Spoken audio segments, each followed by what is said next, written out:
thought I'd see metal down to flesh in that way. Yeah, Aloy, aren't we meeting at the beach near the Zenith base? We are. I just wanted to check in on everyone first. We're finally doing this. Never thought I'd be off on a mission to take down a bunch of immortals from the stars. I can hear the drinking songs already. By the way, we should probably discuss the Sons of Prometheus. You know, since we've both been looking into them. If you have time, obviously.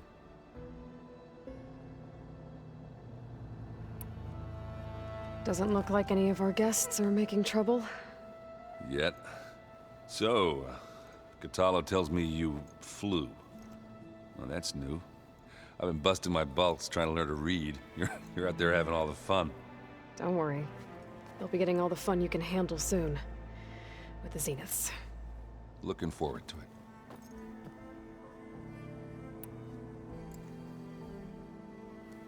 If that one's not working right, you can have one of my spare focuses, you know. Yeah, little bugger's got some personality, that's all. Saved my butt with those specters. Wouldn't feel right to leave it behind now. You know, besides, it goes with my outfit. Wouldn't want to spoil your look. Varl made the right call. You know, bringing you here. Thanks. Yeah, Varl. You know, I never knew he had a sister. I found out a few days before you guys went to Gemini. I was, well, to be honest, I was terrified I'd screw up the mission somehow. So he sat me down for a drink. Just one, mind you.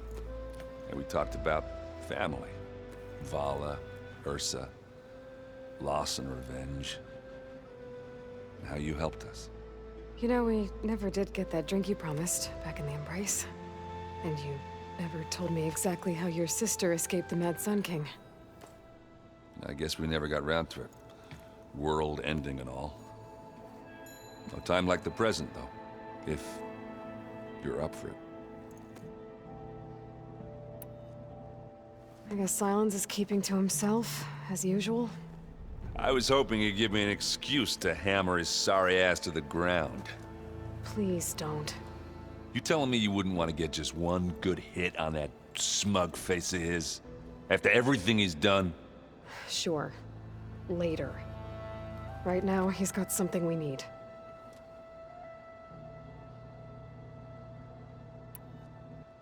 You, talked to Tilda at all? I tried. I don't think even a hot forge could melt that ice. And you say she wants to help? I think so. Well, let's hope.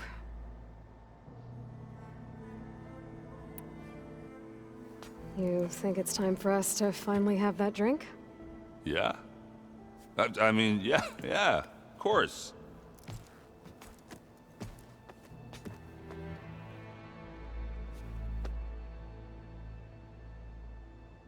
Oh.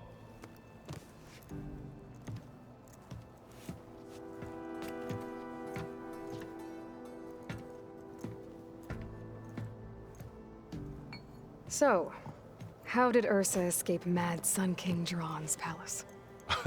Well, first she had to survive the Sun Ring. See, during the war, the Karja threw a prisoner a day in there. And, you know, for what? To die as sacrifices, fighting machines in a pit. Thinking somehow that was gonna appease all the other deranged machines in the world? Ha! And when it was Ursa's turn, the Karja thought she'd go down if they threw a big machine at her. Oh, but she didn't. And she defeated all of them. Even got some of Jiran's kestrels for good measure. And the Mad Sun King was impressed, I guess. Thought it'd be funny to have her run around his palace as a servant. He enjoyed humiliating her that way. I remember you telling me something about that. That's how she met Avad. He helped her escape. Yeah, but what no Karja scroll will ever tell you is how the young prince snuck Ursa out of the palace. He knew their best chance was to get Ursa to blend in, so he got her everything she needed to disguise herself as a Karja noblewoman. Yeah, perfumes, veils, and all. I get the feeling she wasn't too happy with that. Oh man, Ursa would have rather fought her way out of that palace with her bare hands than put on all of that Karja eye paint. But Avad insisted it was the only way, so she agreed under one condition. Avad had to dress up as well. She made Avad dress up like a noblewoman? As perfumed and powdered as a babe. Ursa said he looked better like that than he ever did in a crown. That would, definitely make for an interesting sight. Oh, it worked like a charm, too. Not only did they make it out of the palace, they paid a traveling merchant to get Ursa to the border, and none were the wiser.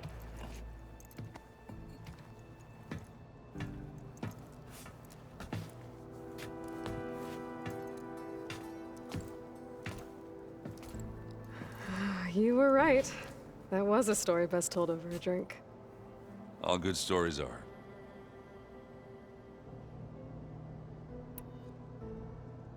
I guess I should get going. I'll see you at the rendezvous point, with my hammer ready. I wouldn't have it any other way.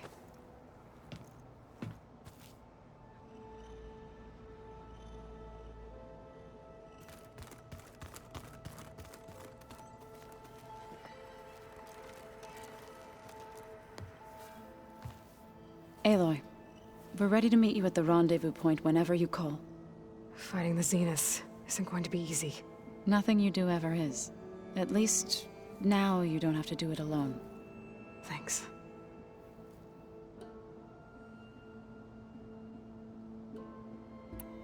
Everyone here, training, working together. If it weren't for Varl, none of it would have happened. You know, there was this one night, right before Varl left with you to go to Gemini. He realized I was having trouble sleeping. I was nervous about the mission. To be honest, I think we both were. So, he asked me to join him in Gaia's dome. He brought up this hologram of Earth that you two found back in the Zenith launch facility. We sat there, just looking at it. I thought about how Plainsong was just a speck on that great sphere. How every corner of it must be teeming with life. And any fears I had about our mission were gone. I miss him terribly. I know.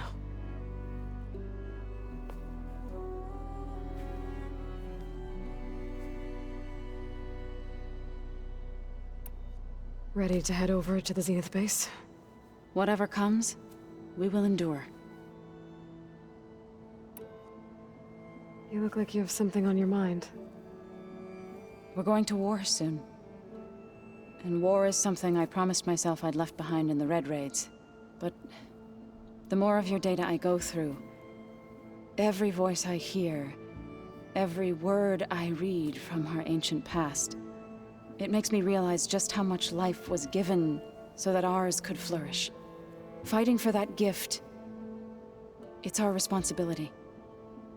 If we fail, it was all for naught. Helps to know you're not alone. For a moment there, you sounded like Varl. I don't know what you're talking about.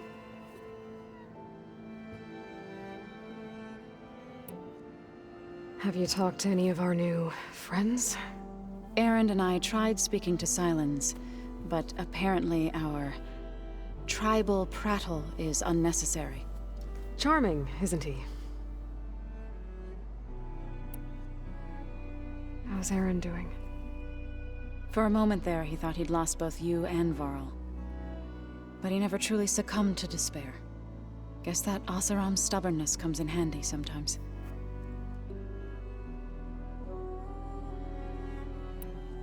You and Erend seem to be on better terms now. He may have terrible taste in music, but he did apologize for mocking my tribe. And that ale he keeps raving about isn't half bad. I still plan on beating that stubborn face of his to break our sparring stalemate. Try not to hurt him too bad.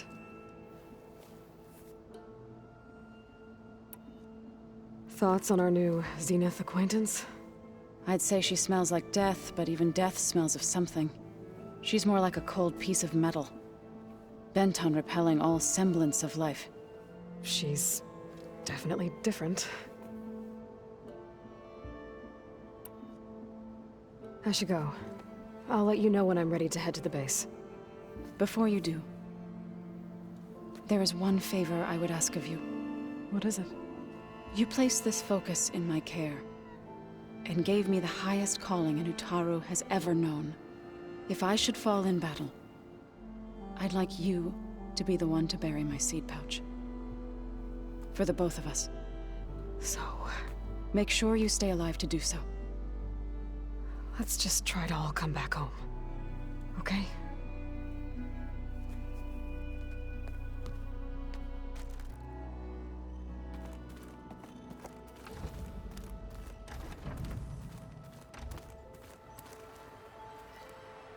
You nervous? I'd be lying if I said I'm not slightly apprehensive. The plan will work if we all focus on our assignments. Right.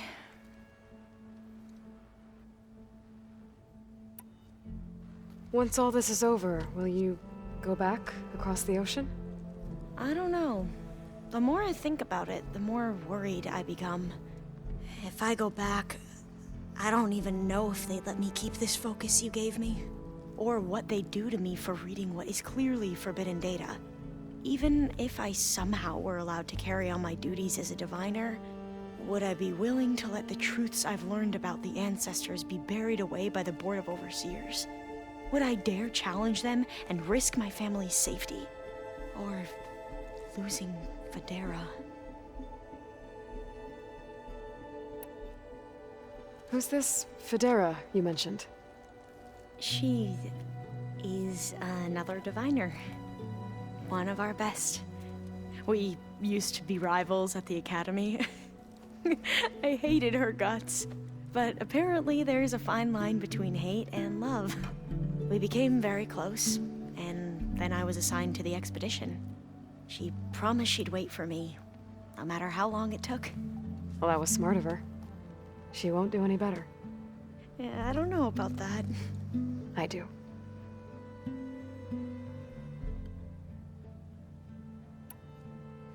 Are you okay? I was wondering, is it really safe having someone like Regala here? She seems angry. The kind of angry that leads to murdering people in their sleep. Don't worry. We're going to point that anger in the right direction. The Zeniths. If you say so. I hope our new guests have been behaving. This Silence, he's the one who built the weapon that can take down Zenith shields? He is. Though I wouldn't expect him to answer any questions about it. He refuses to dole out his secrets to us lesser mortals. Oh. You know that special part of us that makes us warm, kind, welcoming? Our spirit?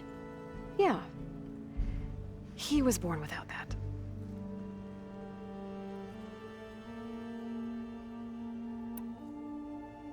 I want you to know I'm glad you're with us, Olva.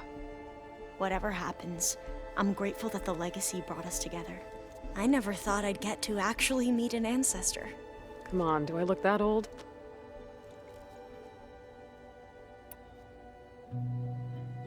Katala will protect you inside the Zenith base. I'm not afraid. I know Katala will fulfill his duty, as will I.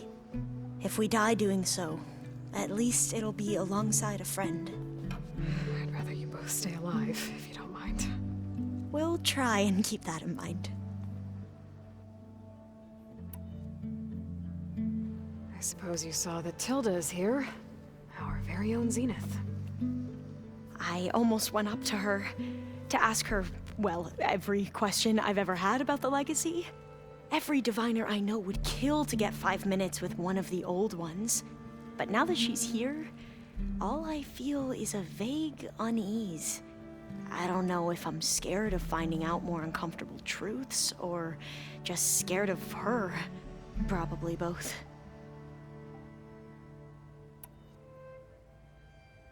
The rest of us should be enough of a distraction to the Zeniths for you to hack into their network undetected. But you'll have to be quick, in case they do. What exactly do you expect me to find, Aloy? I don't know. The truth, if we're lucky.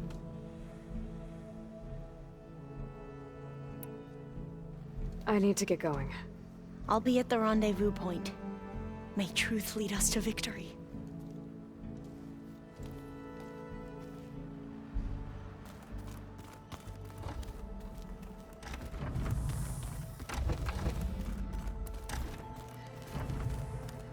Did you need something?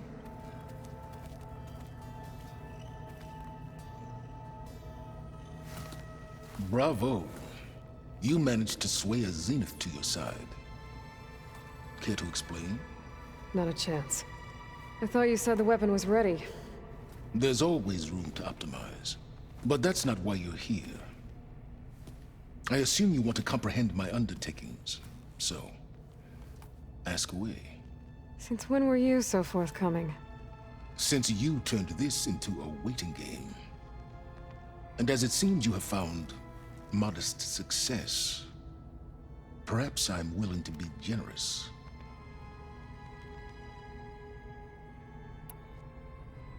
Okay, so your big plan, everything you've been manipulating for the last few months. Let me see if I got this straight. You learned about the Zeniths from Hades when you interrogated it. Then you came up with a plan to defeat them by using a Tenakth army and that weapon.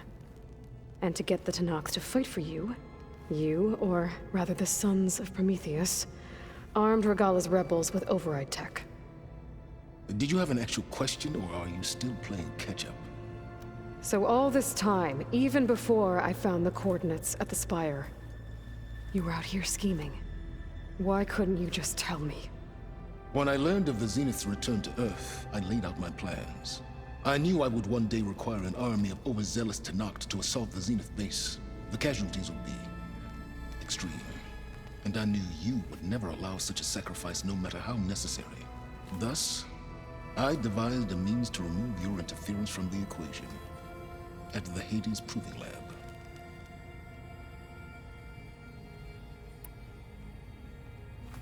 You wanted me to surrender to the Zeniths at the Hades Proving Lab. They almost killed me. Based on everything I knew about them, I concluded they would find you a useful asset, thereby keeping you out of harm's way and, more importantly, out of my way. So you really didn't know they had their own clone of Elisabet? No. Unfortunately, there was no way I could have known that particular detail. Detail? Well, I guess if it wasn't for that, we wouldn't be here today.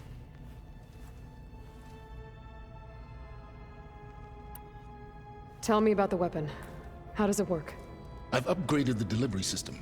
It now emits a wave-like effect covering a significant distance. That doesn't fully answer my question. No, but I'd be a fool to reveal its inner workings. After all, why did you withhold your plan for dealing with the Zenith drones? Yes, even you can appreciate the value of secrecy when warranted.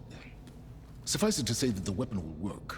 The intricacies of how is knowledge that is mine alone.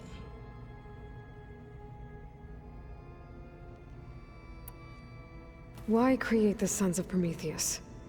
You didn't need a bunch of Oseram tinkerers to make override tech. They were a necessary safeguard. My time serving Hades and the Eclipse demonstrated the risks of getting directly involved. Through the Sons of Prometheus, I could execute my plans, all while remaining anonymous. Why help Regalla take over? If you wanted an army, you could have just gone to Hekarro. Before Regalla's rebellion, Hekarro was only concerned with battling machines and fostering friendships with the Karja. Even if I gained his ear, he would never agree to send his forces to battle a threat he couldn't understand. So helping a bloodthirsty exile was easier? Yes, exceedingly so. All Regalla craved was war against the Karja and anyone who threatens the Tenakth. She would have led the tribe into battle without question, which was precisely what I needed.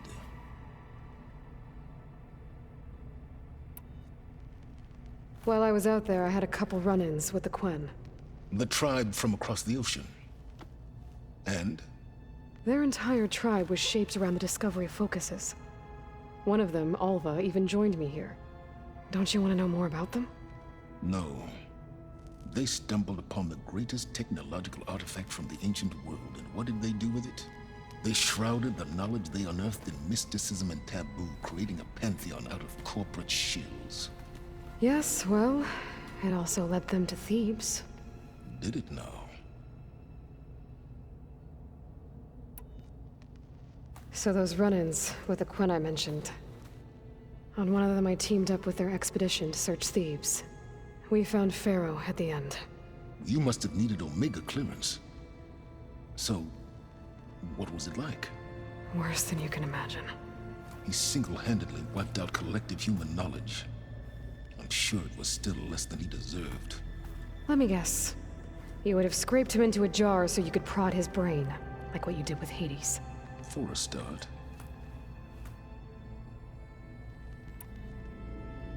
All right, Silence. I think I've talked to you long enough. I'll let you know when it's time to go. And try not to mess with Tilda while you're in here, okay? I don't need the two of you butting heads. Ah, yes. About your Zenith ally. I wonder if you understand what kind of person you're dealing with.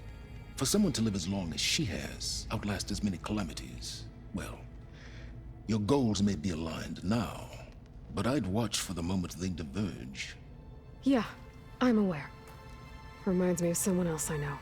Survival is only a necessity to my greater purpose, Aloy. I'd hoped you'd recognize that by now. Do you know something or not? Oh, I know a great deal of things. But on this, just call it a feeling. Oh, a feeling? You mean you finally had one? Huh. Guess even you can change, Silence.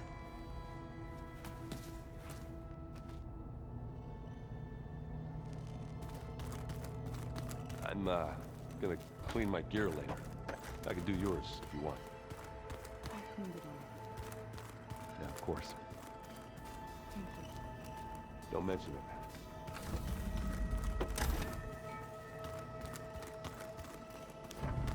There you are.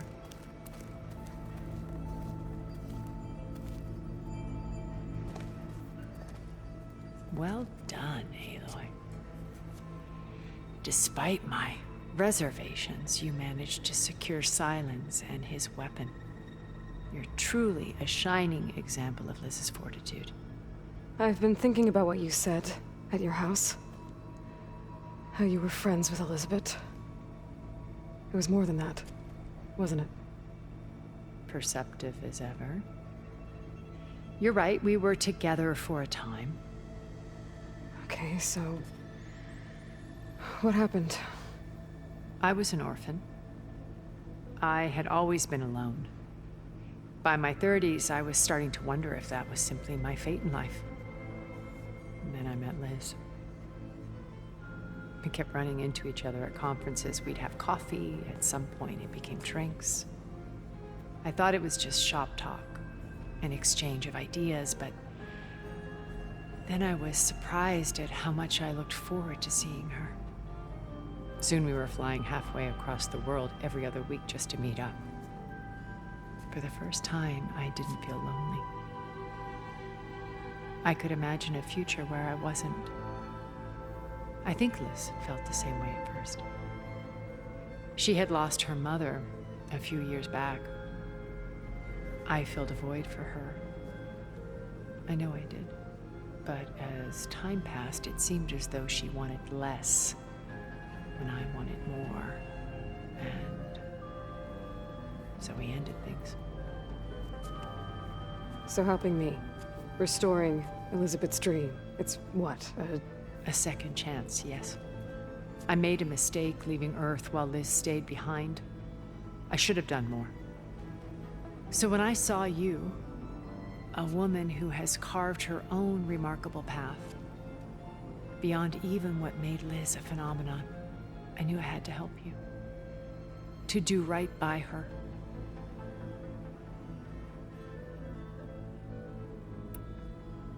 Why did you make the data channel look like your house? I built that house as a shelter to weather any storm.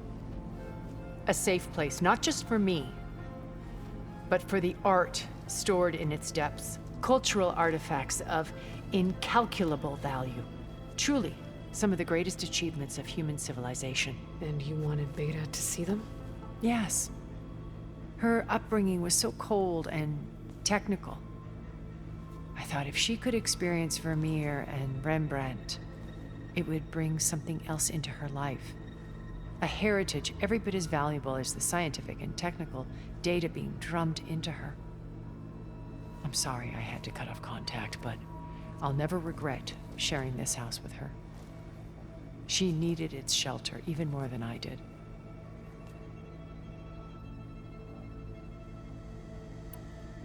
Why do you think Elisabet pulled away? I've wondered that for 1,000 years. She was brilliant, visionary. She cared so deeply for the world, for the betterment of humanity. But it also felt like she kept everyone at arm's length, including me. She never wanted to share her burdens. I think, in the end, she had a core that she never let anyone be part of. Sometimes I wonder if anyone really knew her. I found a recording of you and Elisabet back in the proving lab after Zenith's attempt to steal Gaia. Yes. A most unpleasant conversation.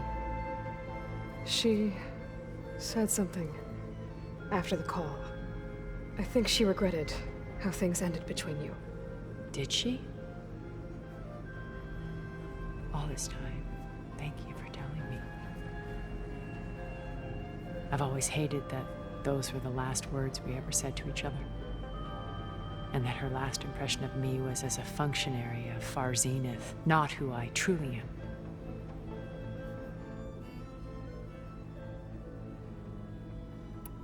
You said before that you're not like the other Zeniths. That you never were.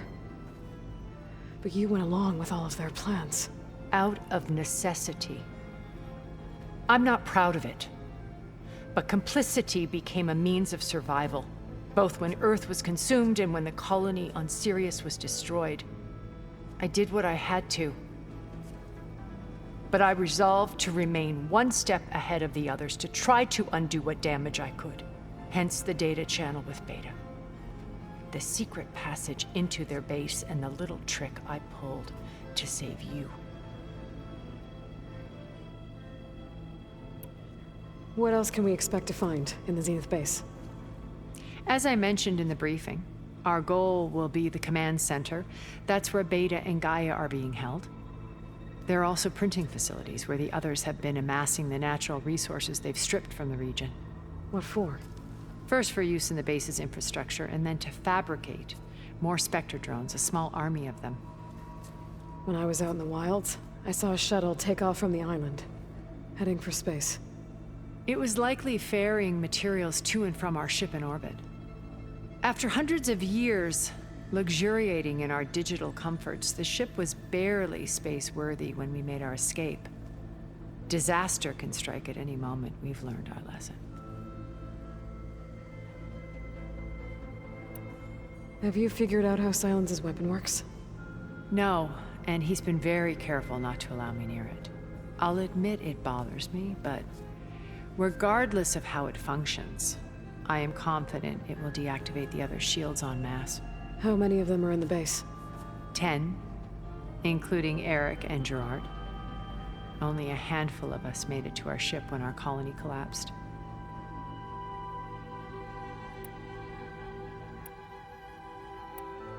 So, Eric. Was he always a bloodthirsty psychopath? I believe he got worse over time. On Earth, he was the founder of a profitable private military company. A band of cutthroats, in other words. Even as governments abandoned human combatants in favor of automated warfare. He found success with clientele that required a more personal touch. There were also rumors that he personally hunted and killed his targets.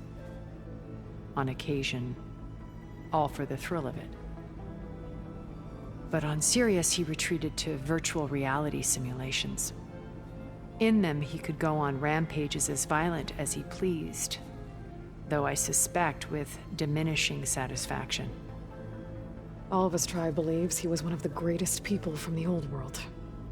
Then they would be quite disappointed to meet him, though I'm sure he'd bask in the adoration.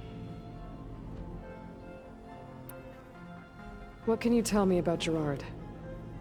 He was the head of the world's largest financial conglomerate, and as such had dealings with almost every major corporation. It made him one of the wealthiest people on Earth, and certainly the wealthiest among Far Zenith. What does one person do with that much money? Buy more power, more influence.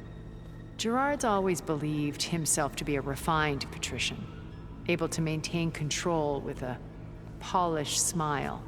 But beneath that exterior is a cold and calculating operator. It was his decision to restrict Beta's upbringing to her digital educators, the avatars of the Apollo database, while we were painted as her benefactors. Well, we'll deal with him soon enough. And the others. I would very much like to see his face when he realizes we've beaten him. When I was in the ruins of Vegas, I found data on a man named Stanley Chen. I think he was a Zenith. Stanley, ever the optimist. He was one of the good ones. When we established our colony, he built an exact replica of Las Vegas in virtual reality. Lights, shows, gambling, every detail perfectly recreated. And while others cloistered themselves in their own fantasies, he flung his doors wide to everyone. The way you're talking about him, I'm guessing he didn't make it back to Earth. No, he perished when our colony was destroyed. He would have been thrilled to discover that part of his beloved city survived. When Beta escaped and hid in an ancient research facility, I saw another one of the Zeniths, Verbena. Who was she? A dull star amidst a sea of brighter constellations. Unlike most of Far Zenith's members who amassed their wealth through shrewd business deals and technological achievements, Verbena inherited her billions. Her father had achieved great success in the luxury holotourism industry.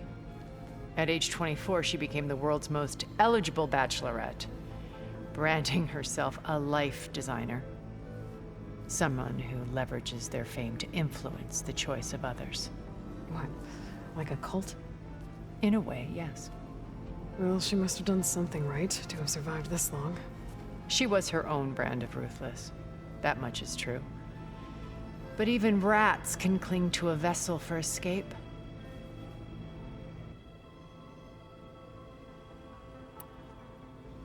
Okay, so I've had run-ins with a handful of Zeniths. What about the rest? An array of the wealthiest people on Earth. Titans of their industries. And let me guess. All selfish and ruthless to the core? Most, but not all. There were a few with whom I got along. Annika Murjani, for instance, was always delightful. She founded the HoloNet's most successful dance channel and was herself mesmerizing to watch. And I had fascinating discussions with Song Jiao about her work in cellular biology. Our immortality treatments are due in part to her achievements. But then there were others like Devin Miller, the CEO of a fast food printing corporation. His only real preoccupations were perfecting his golf swing and taking self-hollows. When I think about all of us, we really should have accomplished more. We had eternity.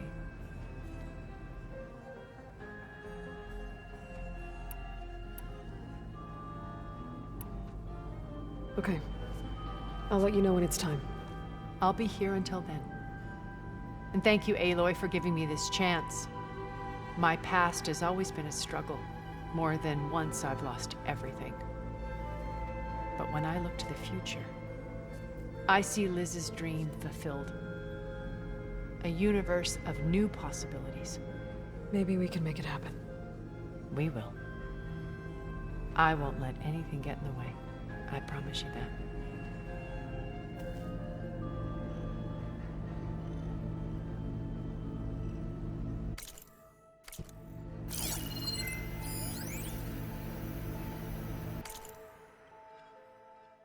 I've been tackling the design of the Ag Lab. Place is gonna have a lot of seed stock to work with. My favorite? Sample 626. Calotropis gigantea. The crown flower. We used to have one in our backyard. There's still holdouts in Butterflies always fluttering around. Every morning, August would run out there to check under the leaves. See if any caterpillars turned into chrysalises. Now, I'd like to imagine that the future will be filled with them. Haven't seen you since the battle at the Grove. How are you holding up? I saw you fly on the wings of the Ten, and paralyze Regala's army with lightning. I would say that I am inspired. Thank you, I guess. It is I who should be thanking you. All that remains is to follow you to the end. Whatever that will be. We're lucky to have you on our side.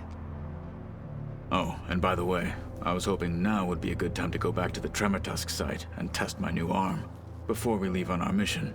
Right. I'll let you know when I can make my way there. Thank you. Things will get ugly once the Zeniths realize we're in their base. You'll need every trick you've ever learned. I would have it no other way. Many soldiers died in the old world to make sure we stood here today. We will endure on their behalf. Though, I am curious how you intend to defeat the Zenith's defenses without an army of our own. Leave that to me. Just make sure you're ready to fight. As you say. You have more than earned my trust. Think you're ready to put all your training to the test? I am Tenakth. I am always ready. Now that training time is over, what's on your mind? The Bulwark, the Kulrut, and how we need another miracle if we're to survive the Zenith base. I'll try not to let you down. I know you will not. Look, I know you're probably not happy about keeping Regala around, but I want her on our side when we fight the Zeniths. It is more than she deserves. Even so, I will not question your judgment. Thank you, Kotallo. You nervous about the mission ahead? If I live, it will be in victory. If I die, it will be in battle. What matters most is that you achieve your objective. I'll do my best. We didn't really get to talk about what happened at Gemini. There was nothing more to say. If he were Tenakth, Varl's bravery would have earned him sacred burial at the Grove, among the most distinguished of our tribe's warriors. His deeds were worthy of the Ten. When the fight is done, I will have the Inkers etch his memory on my skin, so that it may live on. I'm sure he'd be honored.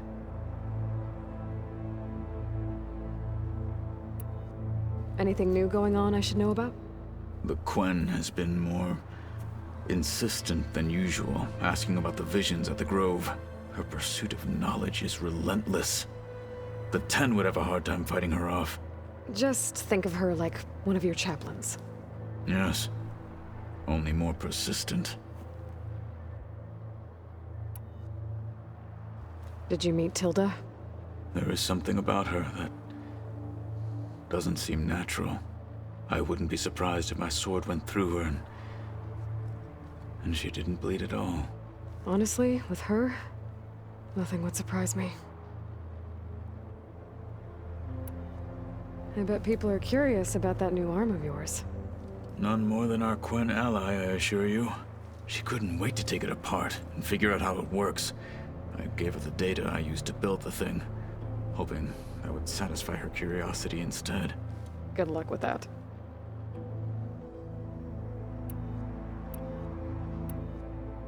Why did Tekote think you wouldn't be a threat to him if he sent you to the Kulrut? Tekote knew that if I survived the Kulrut, I'd be forced to forsake the clan to serve the Tenakth as a whole. I'd never be allowed to challenge his command, even if I wanted to. After our victory at Barren Light, Tekote spoke to our people, said it would be selfish to rob Hikaru and the Marshals of a warrior like myself, even though he knew perfectly well I had no intention of ever leaving. It was exile, guised as an honor. One he knew I couldn't refuse. So I became a Marshal, and never looked back. I'm sorry you had to go through that. I am not. Though it pained me at the time, a Marshal is what I was destined to be. Your people keep mentioning the wings of the Ten. What exactly does it mean? The visions tell us that the Ten flew on great metal machines with wings, and leapt into battle from the sky. For us, to imitate this feat is the ultimate expression of martial prowess. It is why the challengers leap into the arena during the Kulrut. And now, you have done it. Like the deeds of the Ten themselves, it will never be forgotten. So, tell me, how did it feel? I won't lie. Pretty good. I can only imagine.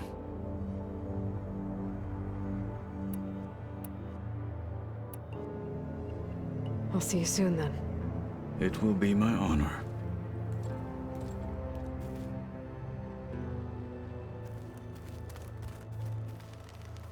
Yes, Aloy? I need to get going. I will go ready myself for battle.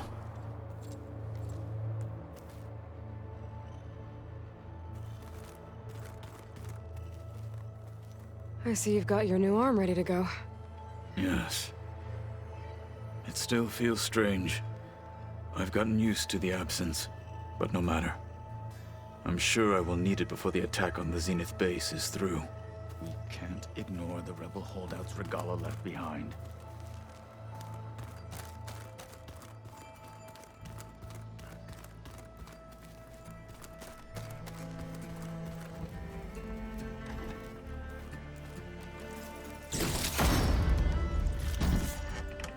You know, we've never played Machine Strike together. Oh no. I got enough trouble with Katalo, always kicking my ass.